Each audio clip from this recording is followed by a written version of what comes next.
जय हिंद साथियों, आपका स्वागत है कीर्ति कैंपस में। आज का जो ये वीडियो है इकोनॉमी की श्रृंखला का ये दूसरा वीडियो है और इसमें हम प्रीवियस ईयर के जो क्वेश्चन लेके आए हैं उसमें हम कवर करेंगे राष्ट्रीय आय। और अगर आपने ये वीडियो पूरा देखा तो एग्जाम कोई भी हो 2025 में आप राष्ट्रीय आय से संबंधित पूरा क्वेश्चन आप कर लेंगे और इसमें हम क्वेश्चन के साथ साथ आपको बेस भी तैयार करा देंगे। और आप यहाँ देख रहे होंगे कि 2024 तक के लेटेस्ट क्वेश्चन यहाँ पे रखे गए हैं। तो चलिए बिना देरी के स्टार्ट करते हैं। पहला क्वेश्चन, किसी राष्ट्र के आर्थिक स्वास्थ्य का मूल्यांकन करने के लिए निम्नलिखित में से कौन मुख्य माप है? तो क्वेश्चन क्या है कि आर्थिक स्वास्थ्य का मूल्यांकन करने के लिए सबसे उपयुक्त माप कौन सा है? और ये अभी आया है आरपीएफ एसआई 2024 में। तो इसमें सबसे उपयुक्त माप है सकल घरेलू उत्पाद जीडीपी। अगले क्वेश्चन में हम इसको परिभाषित करेंगे, इसके बारे में आपको बताएंगे। अर्थव्यवस्था के आकार के लिए सर्वाधिक उपयुक्त माप कौन सा है? तो ये भी वही सेम है, बस थोड़ी लैंग्वेज चेंज है। तो अर्थव्यवस्था के आकार के लिए सबसे ज्यादा उपयुक्त माप कौन है? तो जीडीपी, सकल घरेलू उत्पाद। तो यहां हम समझेंगे कि ये जीडीपी है क्या। जीडीपी, एनएनपी, एनडीपी और जीएनपी। तो जीडीपी आप नाम से देख रहे होंगे, सकल घरेलू उत्पाद। इसका क्या है अर्थ? उत्पाद जो बनाया जाता है, जो पैदा किया जाता है, वो उत्पाद होता है। और यहां पर जो उत्पाद होता है वो किस किस का होता है? वस्तु का और सेवा का। उत्पाद किसका होता है? वस्तु का और सेवा का। तो जीडीपी क्या हो जाएगा? डी यहां पे है डोमेस्टिक माने घरेलू, और घरेलू का मतलब होता है एक राष्ट्र की सीमा के अंदर। तो क्या होगा जीडीपी कि किसी भी वित्तीय वर्ष में, क्या है जीडीपी? किसी भी वित्तीय वर्ष में, हमारे यहां वित्तीय वर्ष कमेंट कीजिए कितना होता है? तो 1 अप्रैल से लेकर 31 मार्च तक वित्तीय वर्ष होता है, फाइनेंशियल ईयर।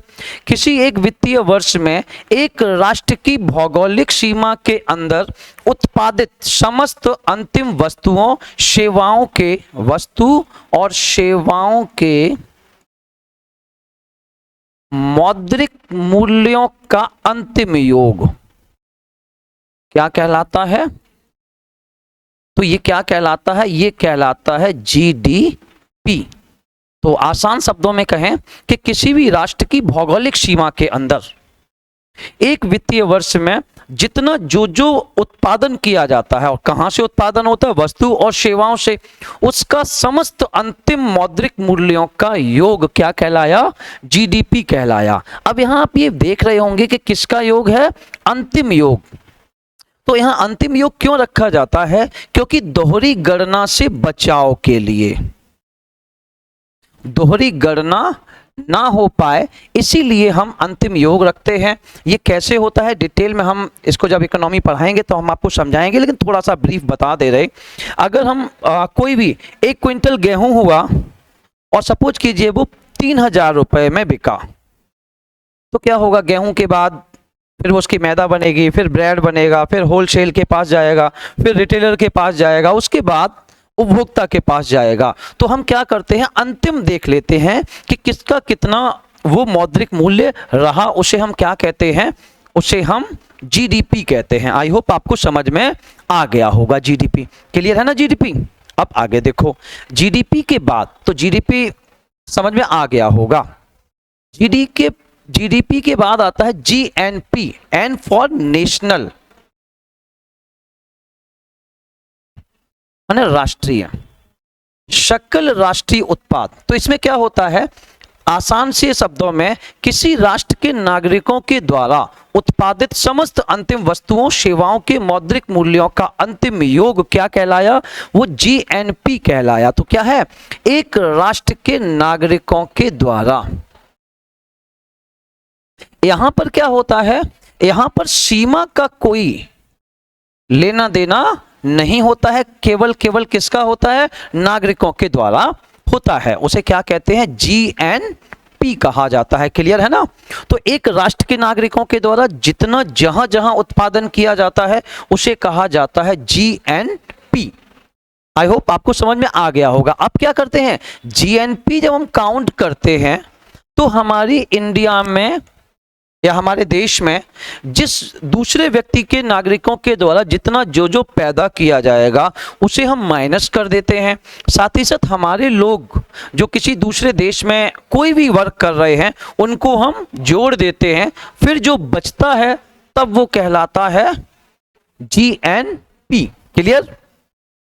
फिर जीएनपी के आगे बढ़ेंगे, एनएनपी, नेट नेशनल प्रोडक्ट, शुद्ध राष्ट्रीय उत्पाद। तो इसमें क्या होता है, जब हम कोई भी मूल्य ह्रास या घिसावट, डेप्रिसिएशन घटा देते हैं तब वो बचता है शुद्ध नेट नेशनल प्रोडक्ट। क्लियर। ये जब हम साधन लागत पर मापते हैं, जब इसको साधन लागत पर मापा जाता है तब उसे कहा जाता है राष्ट्रीय आय, नेशनल इनकम। क्लियर है ना इतना। तो यहां पे एक क्वेश्चन है कि अगर कोई भी इंडियन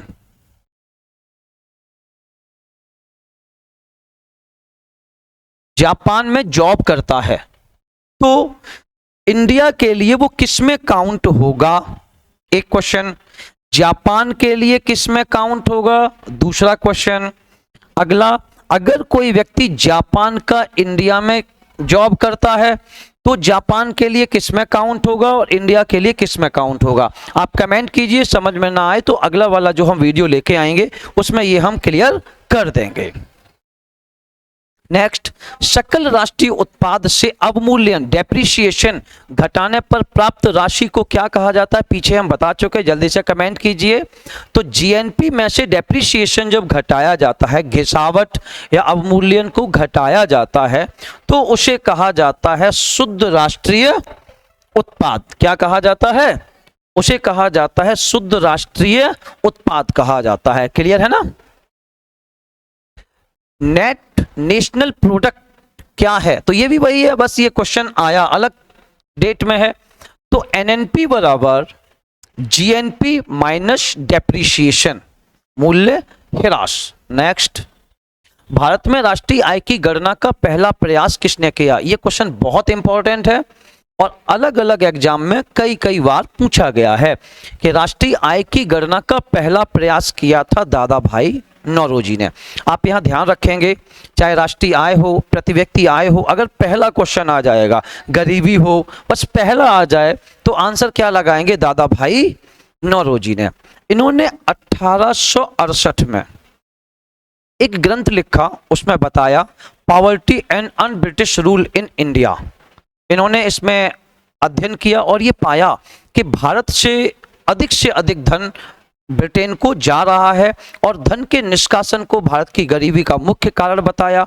इसे इन्होंने अनिष्टों का अनिष्ट कहा और इसी ग्रंथ में poverty and un British rule in India में इन्होंने सबसे पहली बार राष्ट्रीय आय और सबसे पहली बार प्रति व्यक्ति आय के बारे में बताया। और इन्होंने क्या बताया कि उस समय की जो राष्ट्रीय आय थी वो इन्होंने 340 करोड़ रुपए बताई और प्रति व्यक्ति आय इन्होंने 20 रुपए बताई।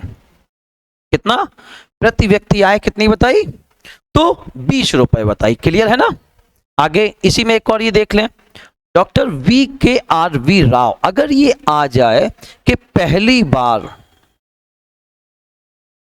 वैज्ञानिक आंकड़े, वैज्ञानिक तौर पर राष्ट्रीय आय के बारे में किसने बताया, तो VKRV राव ने बताया। और इन्होंने जो डेटा दिया 1925 से 29, 1930 और 31 का जो डेटा था, और इन्होंने क्या बताया, इन्होंने बताया कि इस समय प्रति व्यक्ति आय कितनी बताई, वो 76 रुपए बताई। कितनी, 76 रुपए, 31 से 32। क्लियर है ना। नेक्स्ट, निम्नलिखित में से सर्वाधिक उचित विकल्प चुने। सकल घरेलू उत्पाद जीडीपी एक निश्चित अवधि के दौरान किसका कुल मूल्य है, तो सभी वस्तुओं सेवाओं के उत्पादन अथवा बिक्री का, एक देश के भीतर सभी तैयार वस्तुओं और सेवाओं का अंतिम मौद्रिक मूल्य, सभी मध्यवर्ती वस्तुओं और सेवाओं के उत्पादन अथवा बिक्री, ये मध्यवर्ती तो इसमें काउंट होगा ही नहीं। एक देश के भीतर सभी मध्यवर्ती, ये भी नहीं होगा। तो क्या होगा, एक देश के भीतर तैयार सभी वस्तुओं और सेवाओं का अंतिम मौद्रिक मूल्य। ये अंतिम क्यों रखा जाता है, क्योंकि दोहरी गणना से बचाओ। नेक्स्ट, अर्थशास्त्र में एनडीपी का पूर्ण रूप क्या है। अब ये 2000 पीछे देख रहे 19 में आया था। क्या होगा, तो नेशनल डोमेस्टिक प्रोडक्ट क्या होगा, या नेट डोमेस्टिक प्रोडक्ट होगा। जल्दी से कमेंट कीजिए, पीछे हम बता चुके हैं। क्या ये नेशनल होगा या नेट होगा। देखो ये तो कैसे भी नहीं होंगे, तो इसका आंसर क्या होगा। ये कैसे बढ़े थे हम, सबसे पहले हमने पढ़ा था जीडीपी, उसके बाद पढ़ा एनडीपी, और इसके बाद पढ़ा था एनएनपी। तो यहां पर नेट, एन का मतलब क्या है, नेट। तो इसका आंसर क्या हो जाएगा, तो इसका आंसर हो जाएगा नेट डोमेस्टिक प्रोडक्ट। क्लियर है ना इतना। आगे, भारत में राष्ट्रीय आय को किसके पदों में मापा जाता है। तो अभी पीछे बताया था, भारत में राष्ट्रीय आय को किसके पदों में मापा जाता है, तो साधन लागत। किसके पदों में मापा जाता है, साधन लागत पर शुद्ध राष्ट्रीय उत्पाद। तो यहां पे कैसे होता है, NNP eight factor cost is equal NNP eight market price. जो बाजार मूल्यों पर अभी हमने देखा कि वो जो उत्पाद, जो भी आंकड़े आते हैं, डेटा आता है, वो बाजार मूल्यों के आधार पर होता है। और बाजार मूल्य पर एनएनपी में से अगर हम इनडायरेक्ट टैक्स को घटा दें और सब्सिडी को जोड़ दें, माइनस अप्रत्यक्ष कर प्लस सब्सिडी, तो ये कहां हो जाता है फिर, एनएनपी एट फैक्टर कॉस्ट, साधन लागत पर। क्लियर। आर्थिक विकास का एक अच्छा संकेतक किसमें निरंतर वृद्धि को दर्शाता है, तो इसका हमेशा आंसर रहेगा जीडीपी। नेक्स्ट, हमें जीडीपी का आकलन करते समय केवल तैयार माल के मूल्य पर विचार करना चाहिए। क्या है, तैयार माल के मूल्य पर विचार करना चाहिए। क्यों, क्योंकि मध्यवर्ती माल के मूल्य में तैयार माल का मूल्य शामिल होता है। तैयार माल के मूल्य में पहले से ही मध्यवर्ती माल का मूल्य शामिल होता है। यह लागत को बढ़ाता है, यह अर्थव्यवस्था में उत्पादन प्रक्रिया को बढ़ाता है। जल्दी से कमेंट कीजिए क्या होगा। हाँ, तो इसका आंसर क्या होगा, इसका आंसर होगा तैयार माल के मूल्य में पहले से ही मध्यवर्ती माल का मूल्य शामिल होता है। क्लियर। तो इसका आंसर क्या, तैयार माल के मूल्य में पहले से ही मध्यवर्ती माल का मूल्य शामिल होता है। इसका राइट आंसर बी। नेक्स्ट, सकल घरेलू उत्पाद निम्न में से किसका कुल मूल्य है।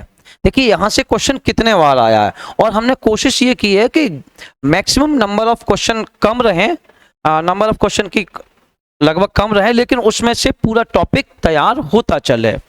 तो सकल घरेलू उत्पाद निम्न में से किसका कुल मूल्य है। एक विशिष्ट वर्ष के दौरान उत्पादित सभी उत्पादों एवं सेवाओं का, एक विशिष्ट वर्ष के दौरान उत्पादित सभी मध्यवर्ती और अंतिम उत्पादों का मध्यवर्ती तो होगा ही नहीं। एक विशिष्ट वर्ष के दौरान उत्पादित समस्त मध्यवर्ती नहीं होगा। एक विशिष्ट वर्ष के दौरान उत्पादित सभी समस्त अंतिम उत्पादों और सेवाओं का।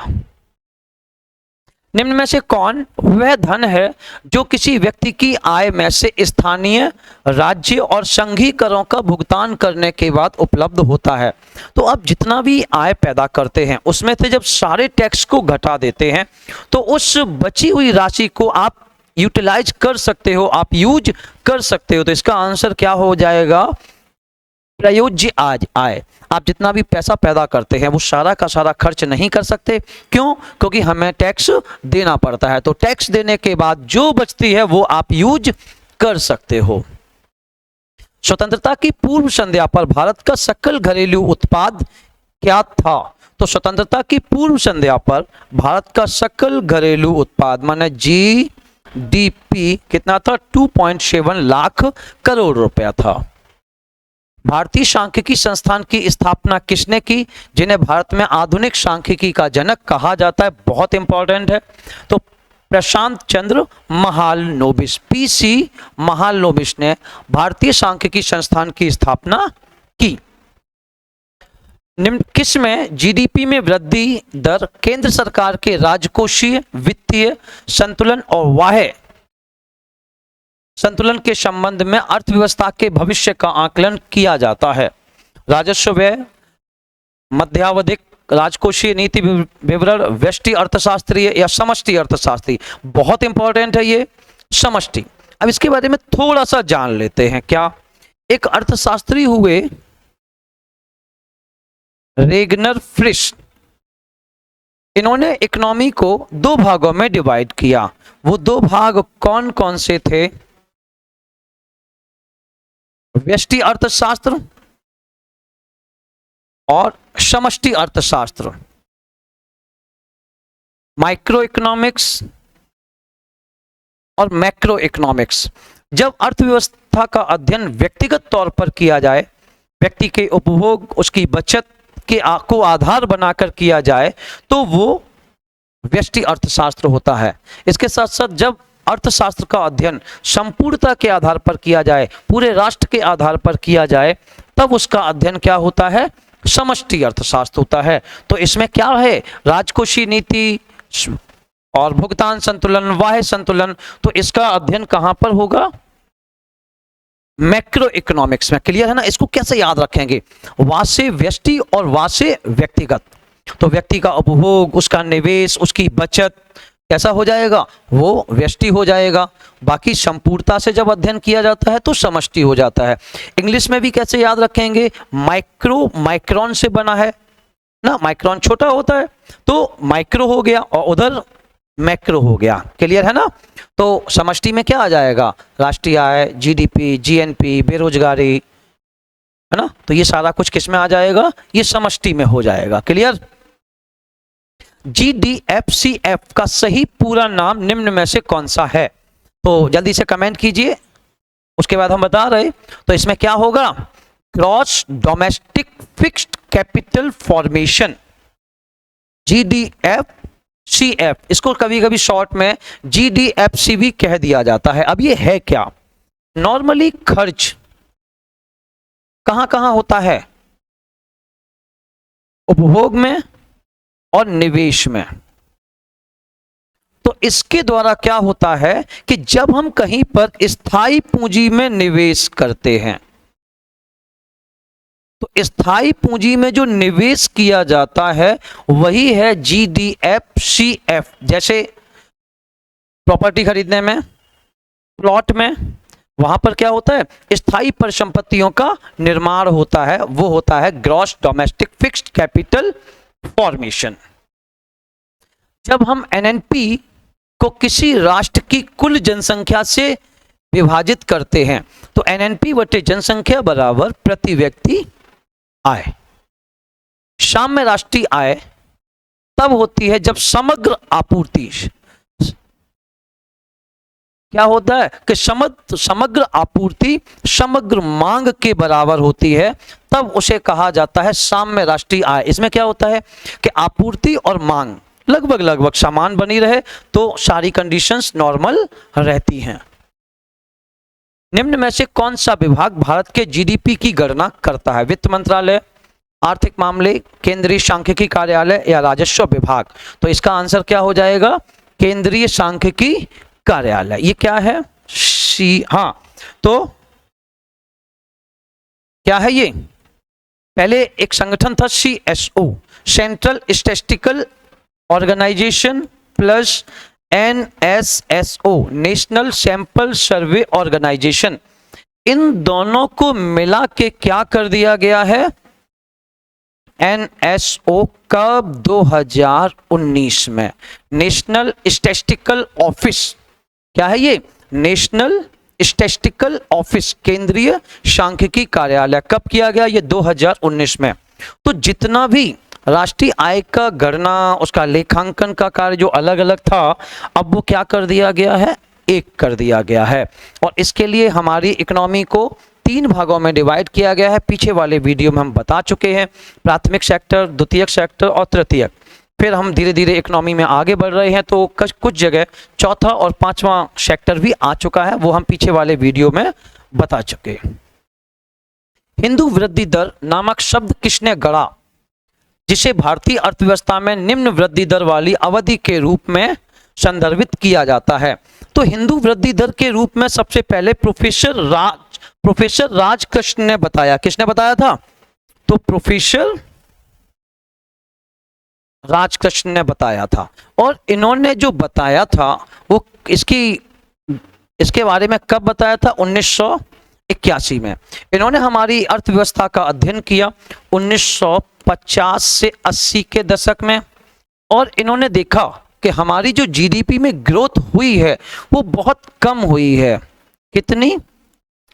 3 से 3.5% हुई है, जो बहुत ही मामूली थी, कम थी। इसे इन्होंने कहा कि ये हिंदुओं की परंपरागत कमी, परंपरागत सोच की वजह से इतनी कम रही, और इस कारण इन्होंने इस काल को क्या कहा? हिंदू वृद्धि दर कहा। हिंदू परंपरागत का मतलब है संतोषी, परम सुखी। क्या लाए थे, क्या लेके जाओगे, जितना है सब भाग्य है।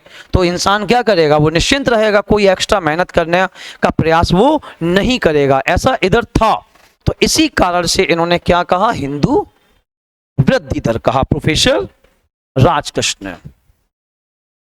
निम्न में से कौन सा क्षेत्र भारत की जीडीपी में सर्वाधिक योगदान देता है? तो जीडीपी में सर्वाधिक योगदान अभी कौन सा क्षेत्र देता है? तृतीयक क्षेत्र। और तृतीयक क्षेत्र को हम क्या कहते हैं? Service sector. प्राथमिक क्षेत्र वो पर्यावरण और प्रकृति पर सीधा सीधा निर्भर करता है। द्वितीयक क्षेत्र उसमें निर्माण, विनिर्माण और उद्योग आ जाते हैं। तृतीयक क्षेत्र में विभिन्न सेवाएं आती हैं। ओके, ये हम पीछे वाले वीडियो में हम पढ़ा चुके हैं। कौन सा सरकारी संगठन भारतीय प्रतिभूति बाजार में सक्रिय निवेशकों का प्रमुख नियामक है? वैसे ये वाला टॉपिक अगले में आएगा, तो इसमें क्या हो जाएगा? सेबी। वहां पे हम आपको इसके बारे में समझाएंगे। ग्रीन जीएनपी पद निम्न में से किससे संबंधित है? तो ग्रीन जीएनपी किससे संबंधित है? इसमें से जीएनपी का तेजी से विकास, प्रति व्यक्ति आय में वृद्धि, आर्थिक विकास या सतत विकास, सस्टेनेबल डेवलपमेंट। तो ये किससे संबंधित है? सतत विकास। ये ग्रीन जीएनपी क्या है? जब हम जीएनपी में से पर्यावरणीय ह्रास घटा देते हैं, जो पर्यावरण में क्षति हुई है उसको हम घटा देते हैं, तब वो बचता है ग्रीन जीएनपी। तो इसमें हम कोशिश करते हैं कि हमारे यहाँ जीएनपी, जीडीपी में ऐसी वृद्धि हो कि पर्यावरण की क्षति कम से कम हो। तो पर्यावरण को बचाए रखते हुए भविष्य के लिए बेहतर वृद्धि करना ही क्या कहलाता है? सतत विकास कहलाता है। निम्न में से कौन सा राष्ट्रीय आय के संबंध में सही है? मध्यवर्ती वस्तुओं को राष्ट्रीय आय की गणना में शामिल नहीं किया जाता, बिल्कुल सही है। राष्ट्रीय आय की गणना में अंतिम वस्तुओं को शामिल किया जाता, ये भी सही है। तो इसका आंसर क्या हो जाएगा? 1 और 2। नेक्स्ट, भारत में राष्ट्रीय आय की गणना किसके द्वारा की जाती है? तो ये अभी पीछे बता चुके हैं, केंद्रीय सांख्यिकी संगठन, लेकिन अब इसका नाम क्या हो गया है? NSO। किसी देश में उत्पादित वस्तुओं और सेवाओं का कुल मूल्य जो विदेशों से प्राप्त आय के अतिरिक्त होता है। देखिए क्वेश्चन लगभग सेम है, लेकिन अभी ये कब आया? 2024 में। बस इसकी लैंग्वेज थोड़ी सी चेंज कर दी गई। क्या? कि विदेशों से प्राप्त आय के अतिरिक्त। तो सीधा है GDP। क्या हो जाएगा? सकल घरेलू उत्पाद। क्योंकि जब जीडीपी में शुद्ध विदेशी प्राप्तियां जोड़ दी जाएं तब वो होता है NDP। ओके, आई होप आपको ये वीडियो हमारा पसंद आया होगा। अगर वीडियो पसंद आया हो तो वीडियो पर कमेंट कीजिए, चैनल को सब्सक्राइब कीजिए। Thank you.